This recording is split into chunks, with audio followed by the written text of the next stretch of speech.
बागवानी विभाग के कार्यक्रम में उपस्थित मेरे मेवात के सिरमौर किसान भाइयों, माताओं, हमारे विभाग के जिन्होंने ये कार्यक्रम किया है, डायरेक्टर अर्जुन सिंह जी, यहाँ के डीएचओ जो है दीन मोहम्मद जी, हमारी एसडीएम मनीषा जी और हमारे नए नए चुने गए हैं जिला प्रमुख जान मोहम्मद जी, जाहिद हुसैन जी, मेरे दोस्त एजाज खान जी, अख्तर हुसैन जी, फारूक चेयरमैन, राजकुमार गर्ग जी, सुभाष भारद्वाज जी, ताहिर हुसैन मेरे साथी के बेटे, शरीफ है भी मेरे भाई, मनीष यादव, कासिम बिलाल, शमसुद्दीन, तौफिक, जिला पार्षद जितने भी हैं वो सारे और सारे पत्रकार छायाकार बंधु हो। आज मैं समझता हूँ कि मेवात के लिए ये एक अच्छी सौगात है।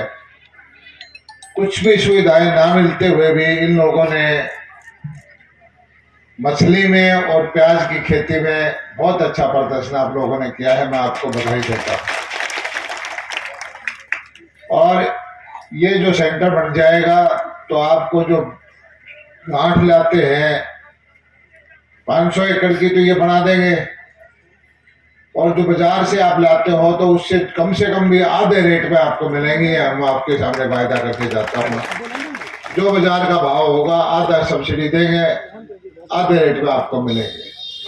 और इसके द्वारा जो हम गांठ पैदा बीज दे करके यहीं पर फार्मर तैयार करेंगे, 100-200 ऐसे किसान जो प्याज लगाने से पहले गांठ तैयार कर दें बीज से, उनको भी जो गांठ किसान को बेचेगा हम एक नीति बना करके वो भी कोशिश करेंगे कि आपको उसी रेट पर उनकी गांठ भी मिल जाए। तो यहाँ 10-15 हज़ार 20 हज़ार एकड़ जितना भी किसान प्याज की खेती करते हैं उसकी सबसे ज्यादा लागत जो है, जोखिम इस बात का है कि गांठ महंगी आ जाती है। मुझे बताया गया कि 60-70 हज़ार रुपये का एकड़ का खर्चा है, मुख्य तौर पर उसमें जो है गांठ का है।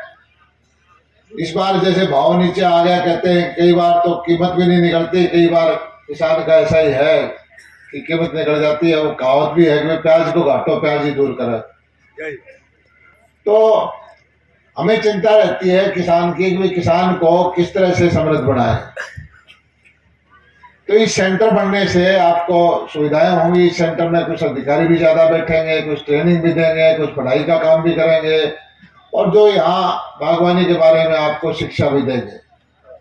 बाकी की जो बागवानी की जो जो योजनाएं हैं मेवात के लोग उसको अपना भी रहे हैं, अच्छा काम भी कर रहे हैं। जैसे मुझे बताया कि भाई कई रंग के तरबूज तैयार करें। मैं समझता हूं कि जो भाई ये काम करते हैं वो दूसरे किसानों को भी दिखाएं, तब फायदा है। कुछ आदमियों को सरकार की सब्सिडी मिल जाए, नीतियों का फायदा हो जाए, उससे आम इलाके का उत्थान नहीं होना। ज्यादा से ज्यादा लोग इससे जुड़े, तरबूज की, खरबूजे की या ककड़ी की जो भी फसल पैदा कर सकते हैं वो आप लोग करें। और यहाँ मछली का काम भी बहुत जोरदार है। हरियाणा में मेवात जिला मछली में नंबर 1 है। अब मैंने इनसे पूछा जो यहाँ के अधिकारी हैं कि मछली का तो है, झींगा का क्यों नहीं है? झींगा का एक भी किसान नहीं है। आपको ये बताना चाहता हूं कि जब से मैं मंत्री बना हूं हरियाणा में 1000 के फार्म मैंने झींगा के बनवाए हैं। मेरा बिल्कुल बालू रेत का इलाका, खारे पानी का इलाका था, और वो मछली से दूर भागते थे, लेकिन 100 किसानों के मैंने फार्म वहां भी बनवा दिए। झींगा का 2.5 एकड़ का फार्म जो बनता है, करोड़ों के है, तालाब खोद रहे हैं अपने, खारा पानी का ट्यूबवेल लगाना है, पानी डाल दे। पानी की टेस्टिंग पहले जरूरी है भाई। जब विभाग के आदमी कहें कि हाँ इसमें झींगा पैदा हो जाएगी तभी वहां काम करना चाहिए, वैसे पैसे लगाना बेकार है। और उसमें बिजली की व्यवस्था करनी है जनरेटर की, क्योंकि उसमें रेडिएटर घूमता है, हवा छोड़नी पड़ती है कि सांस ना रुक जाए, ऑक्सीजन पानी में हो। 1-1.5 लाख रुपए का बीज डालना है, 1.5-2 लाख रुपए का उसका खर्चा है 3 महीने का। और 3 से 4 महीने के अंदर हमारे इलाके के अंदर कई आदमियों ने 9-9, 10-10 टन झींगा पैदा कर दिया। 450 रुपए किलो बेच के 45 लाख का बेचा, किसी ने 40 लाख का बेचा, किसी ने 50 लाख का बेचा। आप ये देखो कि सारा खर्चा जो है 14, 15, 16 लाख रुपए का है। तालाब बनाने, ट्यूबवेल लगाना, बिजली का खर्चा लेना, एक जनरेटर रखना, 1.5-2 लाख के हीटर आने, ये तो हो गया आपका पूंजी कैपिटल कॉस्ट। उसके बाद आपको 1.5-2 लाख का बीज लाना है, 2 लाख का, 1.5 लाख का, 2.5 लाख का उसमें खाद देना है, 50,000 की दवाई लगती है।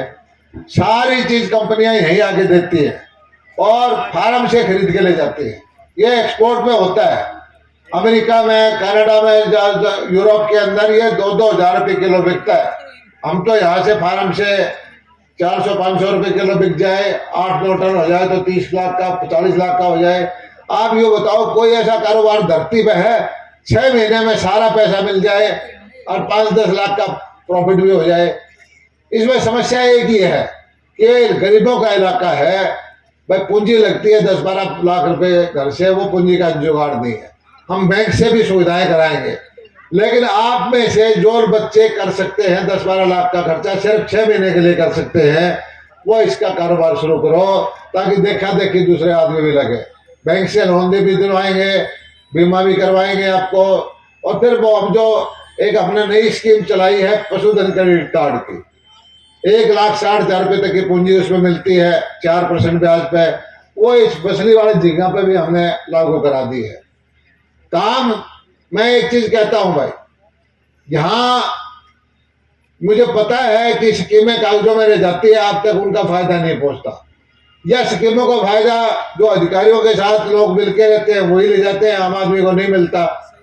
मैं कहता हूं मेरे पास आया करो, जिसको जो भी कारोबार करना है, किसी को झींगा पालना है, किसी को बड़ी डेयरी लगानी है, किसी को भेड़ पालनी है, किसी को बकरी पालनी है, आपको अगर मेरा अधिकारी सुविधा नहीं देता तो मेरा घर है चंडीगढ़ में 16 सेक्टर में, कृषि मंत्री का, किसान का घर है। कभी आओ और मैं उनको वहां बुला के आपकी मदद कराऊंगा।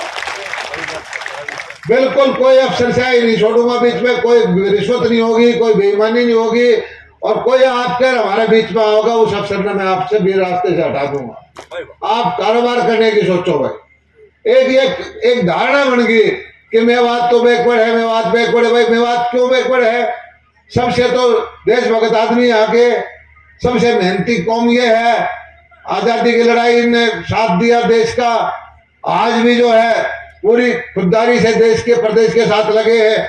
और मैं बधाई देता हूं कि जो एक जिले छटे थे 100 जो पुराने कमजोर जिले थे, उनमें जो है मेवात एस्पिरेशनल डिस्ट्रिक्ट के अंदर नंबर 1 पे आया है। और सरकार की नीतियां भी आई हैं, आप लोगों का फायदा भी हुआ है। और भाई एक चीज और मैं कहता हूं, बेटियों को पढ़ाओ जरूर, कुछ भी हो जाए, चाहे भूखे पेट रहो, लेकिन बेटियों को जरूर पढ़ाओगे।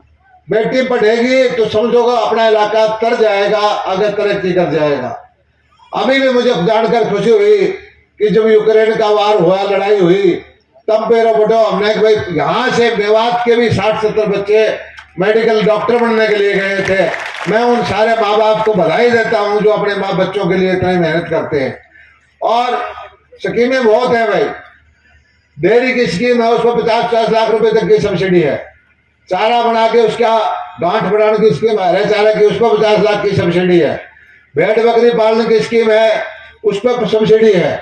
आप लोग, मैं कहता हूं कि नेट पर चले जाओ, भारत सरकार की स्कीम है, आपको ना मिला, कोई अड़चन डाला है तो मेरे पास आओ, मैं आपको दिलाऊंगा। हरियाणा सरकार ने, मैं कहता हूं भाई, अभी भी बहुत सारी जो कह देते हैं कि बीजेपी वाली सरकार जो है किसानों के ज्यादा हित में कौन, जिन्हें भाई कुर्सी थी, नौकरी बेचनी थी, बदलियों के पैसे लिया करते, वो भारत दुष्प्रचार करते रहते हैं। लेकिन सच्चाई मैं आपको बताता हूं, आज से जब से बीजेपी सरकार आई, 2014 में खेती बाड़ी का बजट था 816 कुल 816 करोड़ रुपए, और एक बजट कितना है इसके बाद भाई 6,000 करोड़ रुपए का बचा, 8 गुना ज्यादा खेती बाड़ी का कर दिया। 72 घंटे में फसल का भुगतान करते हैं, आड़ती आपको लूट लिया करते हैं। बहुत कोशिश करी भाई फसल किसान की खरीदे सरकार, बोले पैसा दे दो 8-3। क्यों भाई? हमने सारी बात उनकी मानी, लेकिन एक चीज कही है, वे पैसा देंगे किसान को, और इसका आपको फायदा आने वाले वक्त में पता चलेगा कि किसान का हाथ कितना मजबूत हुआ है। सीधा पैसा किसान को देते हैं। बाजरे का पैसा दिया भरपाई का।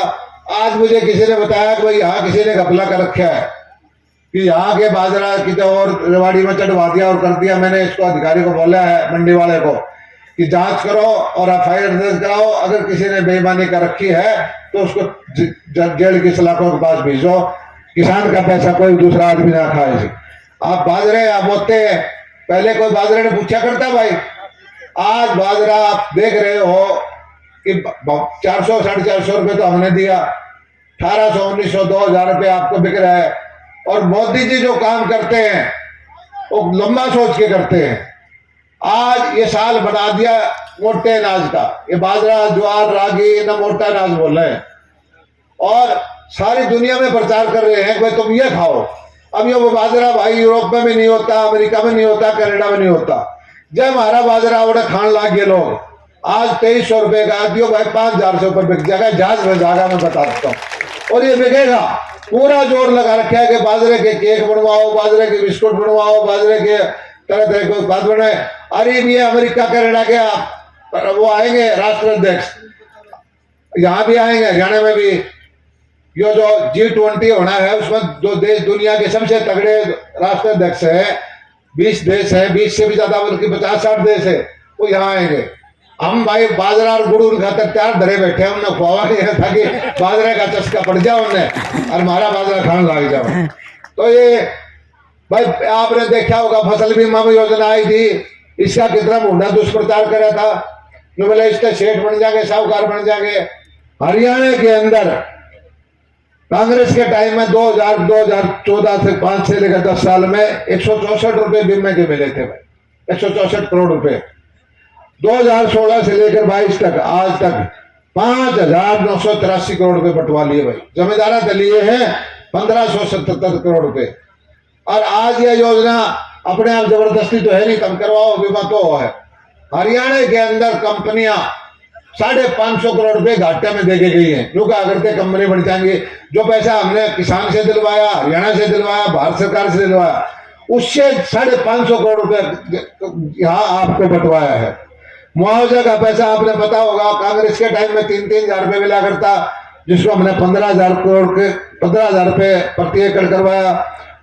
10 साल में 1158 करोड़ रुपए बैठे थे, हमने 3,902 करोड़ रुपए मुआवजे के बंटवा लिए।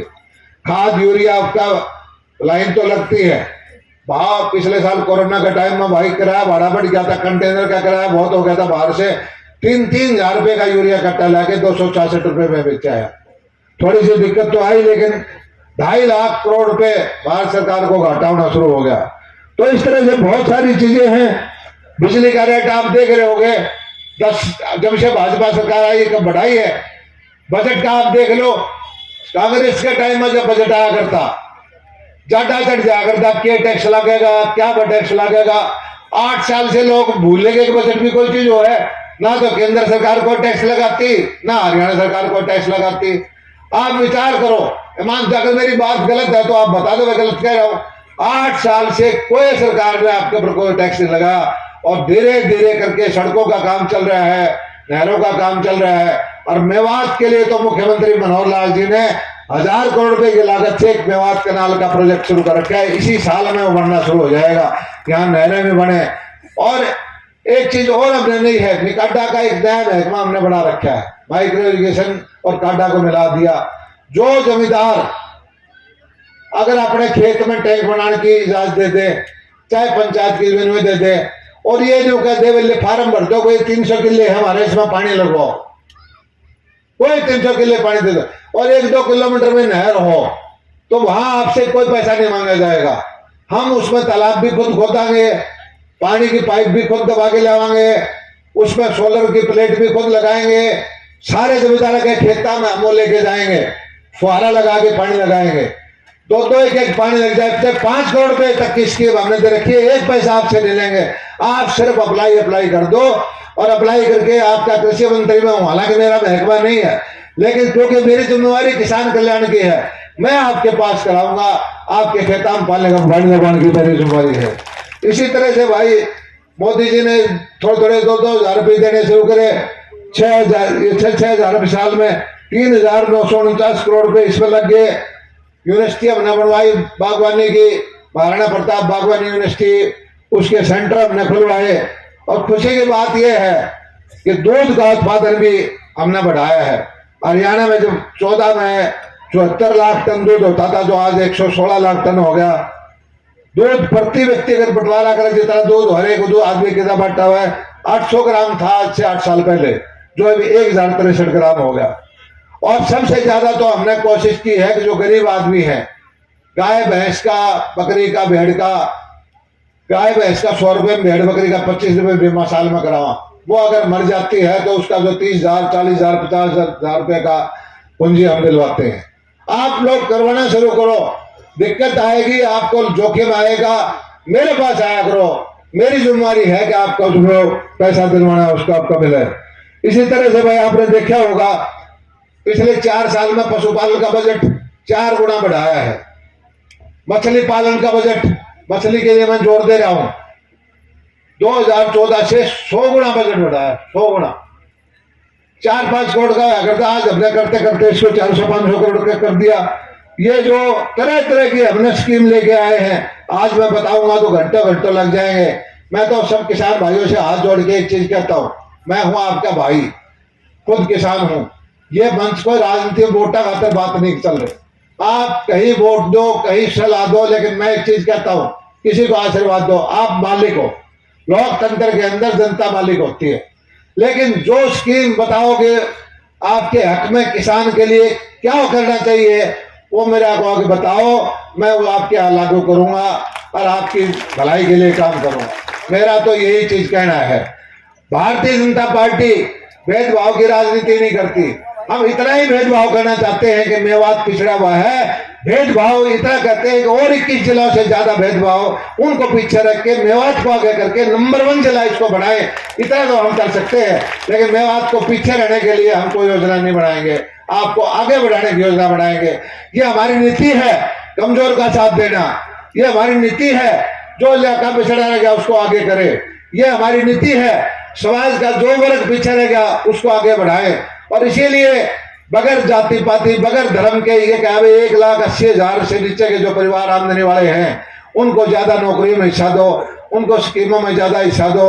और जो आज सबसे ज्यादा समस्या थी बीमारी की कि वे उनको, एक गरीब आदमी का अचानक बीमार हो जाए, अस्पताल में ले जाओ, 2-3 लाख का बिल आ जाता है, तो सबके लिए चिरायु कार्ड बनाने का काम किया है, पीले कार्ड बढ़ाने का काम किया है। थोड़े बहुत कार्ड कटे हैं, जो गलती हुई भाई कोई नया काम कराए, ये नहीं कहते 100/100 भगवान तो है नहीं ना, हम खुदा गलती उसे ठीक कर देंगे।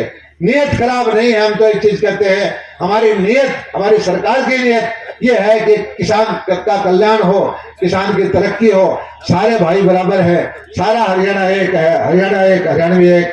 और जितना भी आपके भले के काम कर सकते हैं वो हम करें। आप लोगों ने जो मान सम्मान की पकड़ी दी उसकी लाज रखेंगे।